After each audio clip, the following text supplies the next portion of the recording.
honestly, when we're talking about like the foundations or the principles of nutrition, I like to take a step back and go from a 10,000 foot view. I know the people that I've learned a lot of nutrition from, that's kind of the route they go. And I think that's the best, especially for a lot of people, you know, who are either new to health and fitness or just getting into exercise and nutrition. It's easier to do that. I don't like to get caught in the weeds of, hey, you shouldn't have this seed oil, or sweetener is going to give you cancer, whatever it may be.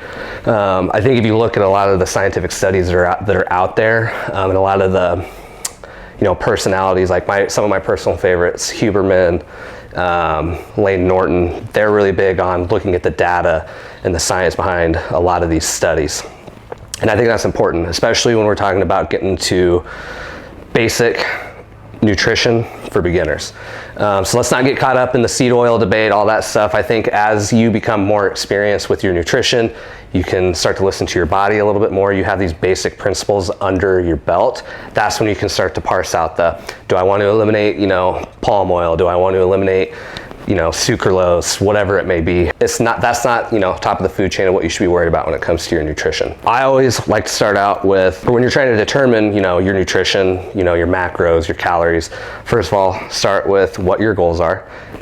Are you trying to lose body fat? Are you trying to gain muscle? Are you trying to just be healthy? You're comfortable with your body weight, your body image, whatever it may be. Then you're probably just at a maintenance phase. And from there, you're going to want to instill probably healthier habits. And healthier, I know that's kind of like a buzz term. You'll see a lot of debate like this food's not healthy, or healthy versus not healthy foods. What does that even mean? Generally speaking, I'm not going to be one of those people that, you know, tries to cancel somebody because they called some food healthy that another person doesn't consider healthy. We know what we're talking about when we say healthy for the most part. First, let's start with establishing what are your goals. Is it lose body fat, gain muscle, or maintain and just live a healthier life? So from there, that is going to kind of determine what your calories are. So if you are trying to lose body fat, you're going to have to be in a caloric deficit. If you're trying to gain muscle, you're going to have to be in a caloric surplus. If you're trying to just kind of maintain, live a healthier life, and, you know, gain a little bit of muscle and lose some body fat, maintenance is probably where you want to be, and your body will adapt from there. Getting your weight and getting your body fat is always a good place. And there's also a lot of debate on, you know, how should I get my body fat calculated? To me, it doesn't matter if you do the handheld, you do the calipers, or you go do a DEXA scan. It's all going to be wrong. It's the consistency of the method. So if you continually do the same method to measure your body fat, whatever it may be, you're still going to get a reliable data point for how you're tracking. So it's reliably wrong, in other words. Same thing with like nutrition facts. Calories on a lot of those I think there's like a 20% error on those. So you could either be 20% more calories than what they say or 20% less. So again, it's all reliably wrong. Just the consistency of the method, and consistency is just the overall theme for anything with nutrition and trying to reach your goals, right? The other thing, when people get into the weeds about calories and setting your calories, is it calories in versus calories out? You'll see a lot of people saying, no, you can be at a, you know, deficit and still not lose weight, which is true, but there's a lot of other things going on there. It could be anything from hormones to, I hate to say the term damage your metabolism, because I don't think that's necessarily a true statement. But if your body is functioning at less than optimal levels because you're not feeding it enough, and you're still burning enough calories and not losing weight, it's probably something else going on. That's probably your body telling you that you need to eat more and you're at too much of a deficit.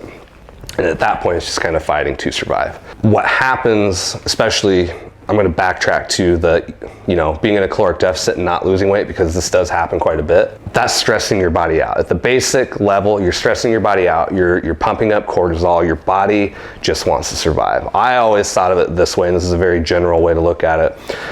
Our bodies don't know the difference between us being chased by a lion and us being starved and working out too much, because we've been doing that for too long. Our stress hormones are up. It's going to cause us to hold on to the body fat that we do have because it's just trying to survive. Now, again, that's kind of a simplistic viewpoint, but I think it's a good way for people to understand that we have to feed our bodies enough calories. We have to feed our bodies the appropriate macronutrients. So think of it that way, especially if you're somebody who struggles with losing weight and you're at like a caloric deficit. I've had people that eat 1,500 calories and cannot lose weight. they're probably not feeding their bodies enough. You can bump their calories up 500 to 600 calories, and they're eating over 2,000 calories and they start losing weight, which is counterintuitive to a lot of people.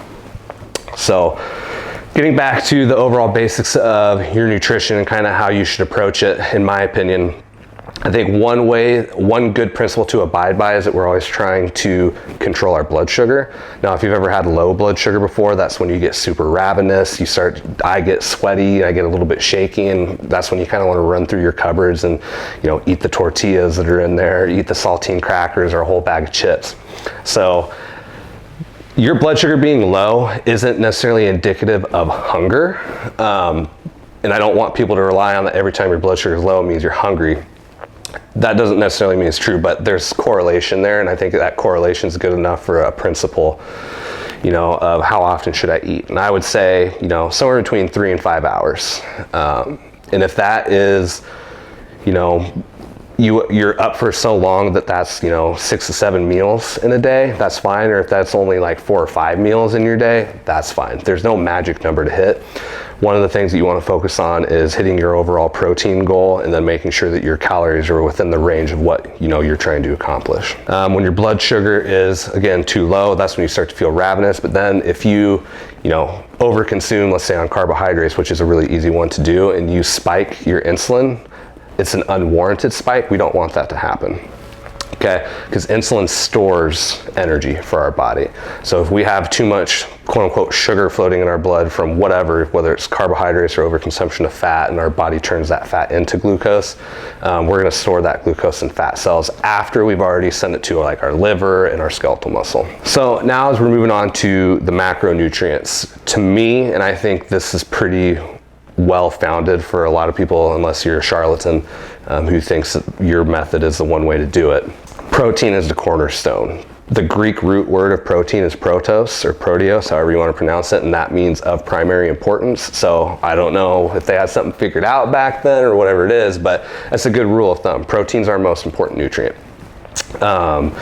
Protein keeps you fuller longer, it's more satiating, spikes the hormone leptin, which tells you that your body's full, and it's also going to have like this slowing down effect with other macronutrients, which that other macronutrient is carbohydrates. Carbohydrates will spike your blood sugar pretty quick, cause that insulin spike. Well, if you consume protein with a carb, you're going to blunt that spike in your blood sugar, therefore that insulin spike isn't going to come, that unwanted insulin spike isn't going to come at you. The nice thing about protein is it's a very satiating food or macronutrient, but you're not going to necessarily overdo it on the calories because it's 4 calories per gram. Now, when we're talking about protein, what we really want to focus on is getting complete protein in. Now, there's complete versus incomplete. Complete protein means that it has all of the essential amino acids. There's 9 of those. Incomplete protein means it's lacking 1 or more of those essential amino acids. You're going to find complete protein from animal sources, and there are a few plant sources that do contain it if they were walking, flying, or swimming, or it was a byproduct of one of those animals. So cheese, eggs, caviar, if you're into that type of stuff, those are all byproducts. They came from the animal, so that is animal protein. That's why whey protein is a byproduct of cheese making. That's a complete protein source. And also whey protein is one of the better complete protein sources you can consume. So again, protein, our most important nutrient. Think of it as your cornerstone. The recommendation, I should say, at the very least, is 1 gram of protein for every pound of body weight. So if you weigh 140 pounds, you need to consume at least 140 grams of protein per day.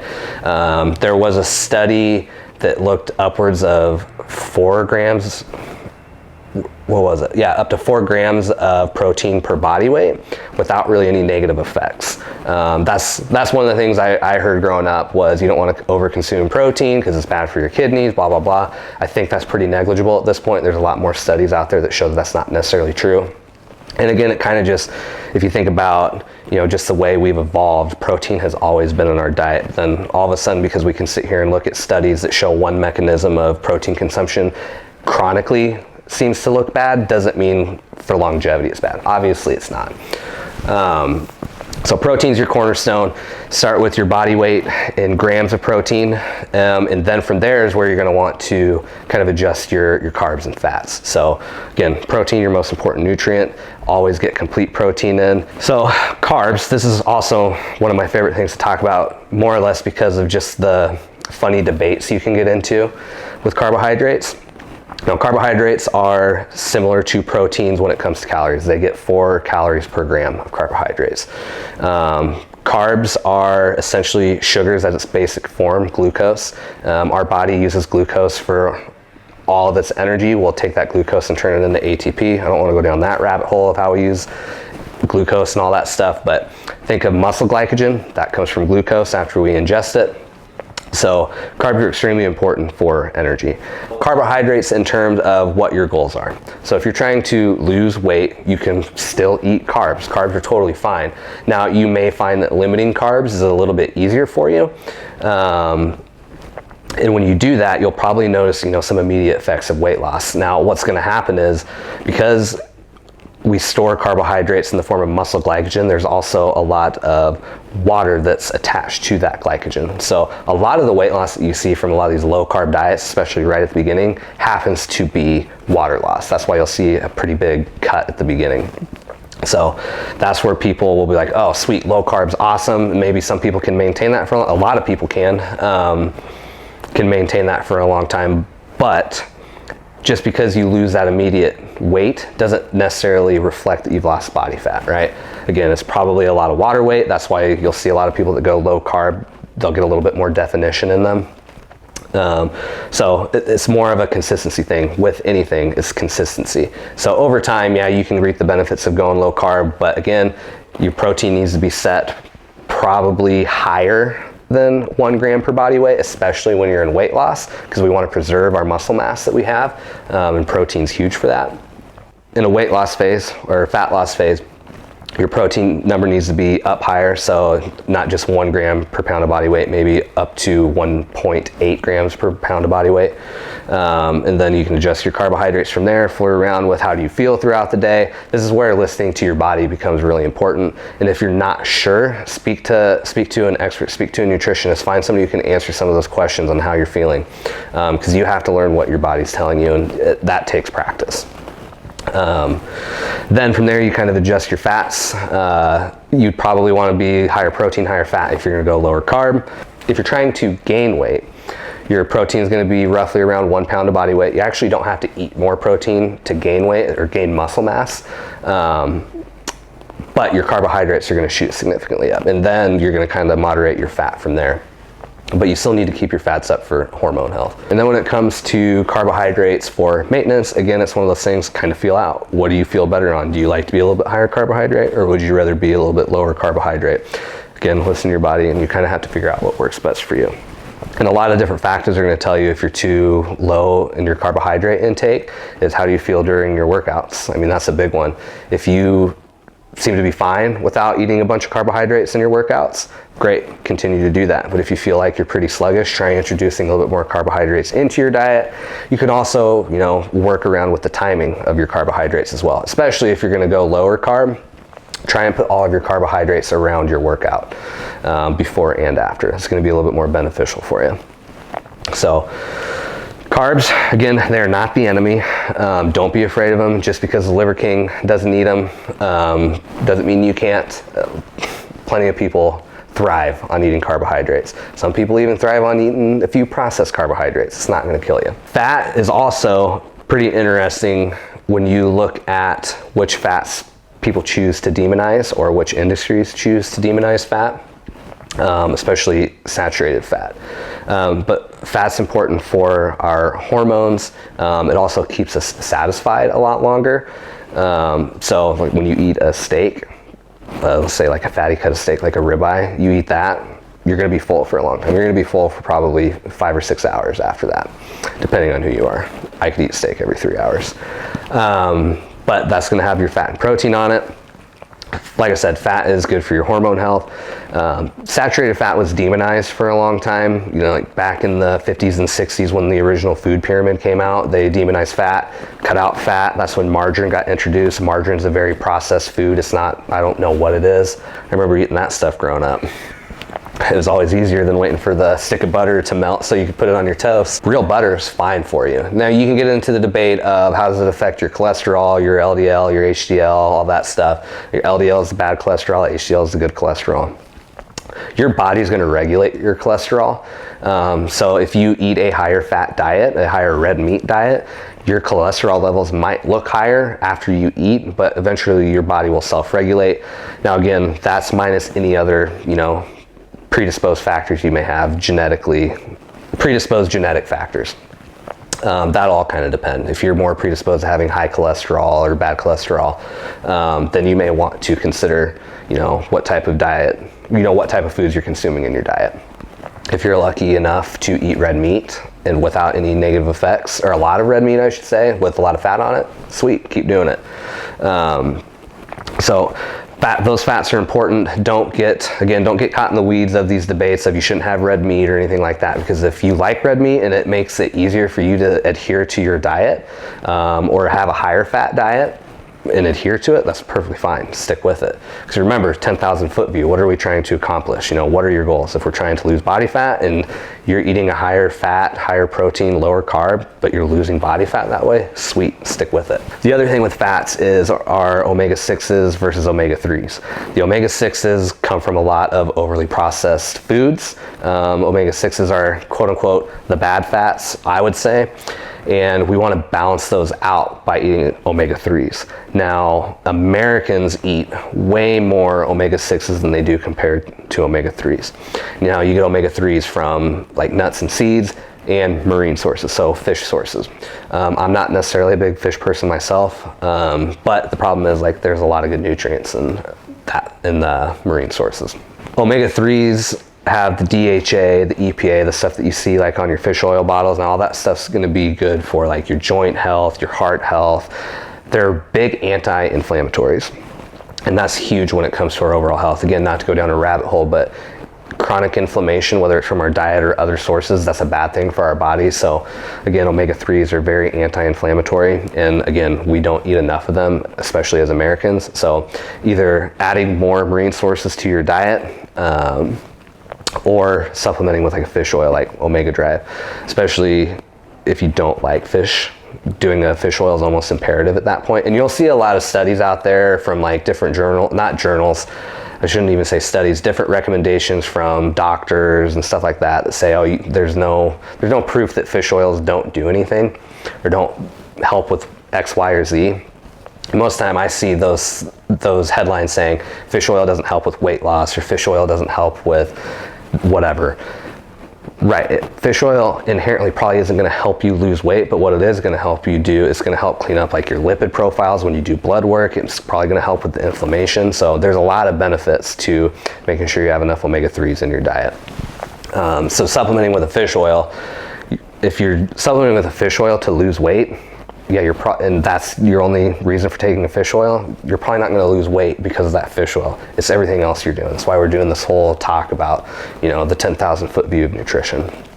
So again, those are good for you. This is going to help just with your overall health. Okay, so if we're rounding it all out, remember, just the 10,000 foot view here again, there's so many different little nuances and different factors that we could go into when it comes to our nutrition, but we want to just stick with some basic principles or a foundation that you can abide by, or that you can think of, you know, when you are trying to round up, you know, what's your nutrition going to look like. So we want to consume protein at every meal. Protein's our most important nutrient. Carbs are not bad for you, despite what the Liver King says, or any other carnivore person, or keto for that matter. Carbs are not bad.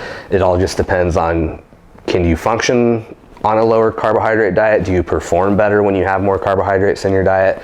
That's something where you have to listen to your body. Fats are not bad for you. We need enough fats in our diet for hormone health. So now that you have some of those basic, you know, ideas of our macronutrients, what are your goals? Are you trying to lose body fat, gain muscle, maintain, and then what are you doing for your workouts? Because that's going to kind of tell you what you're burning. So take those things with your macronutrients. That's going to kind of round out your basic nutrition. Now, again, there are a lot of different things we can dive into that's going to parse a lot of different details out for everybody or for individuals. So, but I would say that's kind of the overall, that's my basic structure for nutrition. I know I kind of got into a lot there, but there's way more that you could dive into as far as nutrition goes.